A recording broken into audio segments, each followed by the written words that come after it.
Were you a cheese expert before you got this? Nope. Did you know much about it? Just ate it at Christmas time. Just ate it? Really? Yeah.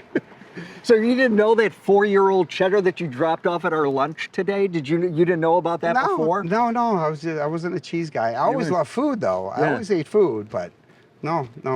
My wife was a hygienist. I was an engineer, and we got into the food business. And how do you get to know this stuff? Like, you meet the cheesemakers. Is that it? And they actually have programs like that through the Dairy Council. Yeah. And so we went on tours, went to the factories, met with like Joe Windmere at Windmere Cellars. Sure. Met with Sid Cook at Hook's Cheese, and just met them and talked to them, and they educated you. And they wanted at the time they wanted you to sell the products. Now you can get good cheese selections in almost every store. Yeah. But back then, cheese shops were very special. Don't you feel responsible though, because we're in Wisconsin? I mean, this is cheese capital of, well, as my family would say, of the world. Well, you can't have a non-squeaky cheese curd. People get upset. The tourists get upset. Ooh, they get mad. They get mad. They get mad. And then they'll come right to you. And then we throw them in the microwave and say, "Try it now."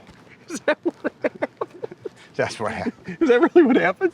Yeah. Look. Because once they get cold, the squeak's out. Right. There you go. Are you busy? Yeah, so, I left that nice engineering job 5 days a week, 6 weeks of vacation, good pay. Now I work 7 days a week. The city was a big part of it, but, I grew up in the neighborhood, and I always liked buildings, and I like remodeling, so it's a passion. Yeah. And then when I started buying the buildings up, and they kind of looked the same since I was a kid. Yeah. And the buildings were going up at a reasonable price, and the city was very helpful. There's a lot of facade grants for older urban areas. Sure. And so I couldn't pass it up, so we just kept going. I have a question. Let's Bloody Mary. So that's a Bloody Mary Just so mix. happened that that's your last name? Yeah. Is this your mix? That's our mix. So I was never a Bloody Mary fan because of the kind of irritating burn I would always get in my throat. Yeah. So I made a blend that I could drink. Okay. So it's very tomato forward, but it's seasoned, but it's not too much. And then people started asking for it, so we started bottling it. I love that it's tomato forward. Tomato forward. So I sound like a wine expert. What does that mean? And at lunch, I saw some Bloody Marys pass us. Yeah, with all the stuff. You're committed. I'm committed. What's in those? We put brats and cheese curds on there. It's like lunch. It's lunch. It's a meal. Yeah. Very few people finish that and their meal at the same time. This is the entire section of Bloody Mary. That's the Bloody Mary. Down at the public market, we do 400 Bloody Marys on a Saturday afternoon. That's amazing. Yeah. One person, that's their job. How long have you been in the public market? Since day one. Since day one. So that was 05, I believe that was. Yeah.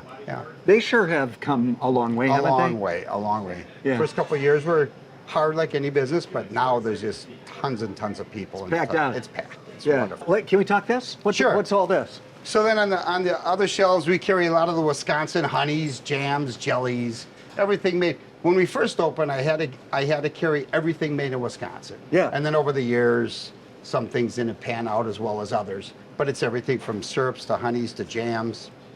How do you get to know all this stuff?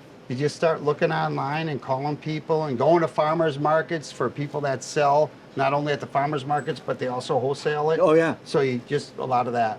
Do customers say, hey, this is what we need? Yes. And I bet you 10% of this inventory was from customers' requests. Yeah. A lot of it's like you would see at Door County. Right. So, yeah. So you fulfill the request. Yep. And then are you like, I wish you were... I wish we didn't do that. No. Sometimes I wish you weren't the only one who buys it. Yeah. There's winners and losers in that request. Yeah. It's good. It's a beautiful shop. Thank you. And you do a really good job. Appreciate it. Yeah.